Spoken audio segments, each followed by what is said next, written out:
எங்களுடைய சட்டமன்ற உறுப்பினர்கள் தொடர்ந்து சட்டமன்றத்தில் பேசணும். திராவிட முன்னேற்ற கழக தேர்தல்களை குறிப்பிட்டு 28 மாதங்களும் கண்டுக்கல திமுக அரசாங்கம். நாங்கள் தொடர்ந்து சட்டமன்றத்தில் அழுத்தம் கொடுத்தோம். எங்களுடைய சட்டமன்ற உறுப்பினர்கள் தொடர்ந்து சட்டமன்றத்தில் பேசணும், பொதுக்கூட்டத்தில் பேசணும், அறிக்கை வெளியிட்டோம், பேட்டி கொடுத்தோம் தொலைக்காட்சியின் வாயிலாக. வேற வழி இல்லாம திராவிட முன்னேற்ற கழக தலைவர் இன்றைய முதலமைச்சர் ஸ்டாலின் அவர்கள் அந்த பெண்களுக்கு, நம்முடைய மகளிருக்கு, குடும்ப தலைவிக்கு 1000 ரூபாய் மாந்தோறு கொடுத்தாங்க.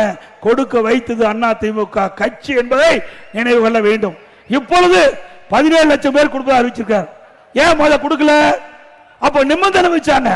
இப்ப நிபந்தனையை தளர்த்தி 17 லட்சம் பேருக்கு இன்றைக்கு அந்த உரிமை தொகை கொடுப்பதாக சொல்லி இருக்கிறாங்க. இதுல இருந்து என்ன தெரியுது? இன்னும் 5 மாசம் தான் கொடுக்க முடியும்.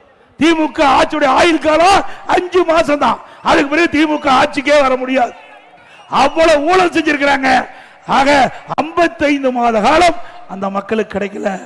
இப்ப நிபந்தனை தளர்த்தி கொடுக்கிறீங்களே 17 லட்சம் பேருக்கு, அப்பொழுதே நிபந்தனையை தளர்த்தி கொடுக்கப்பட்டிருந்தால் அவளுக்கு 32 மாதம், அவர்களுக்கும் மாதந்தோறும் 1000 ரூபாய் கிடைச்சிருக்கும்.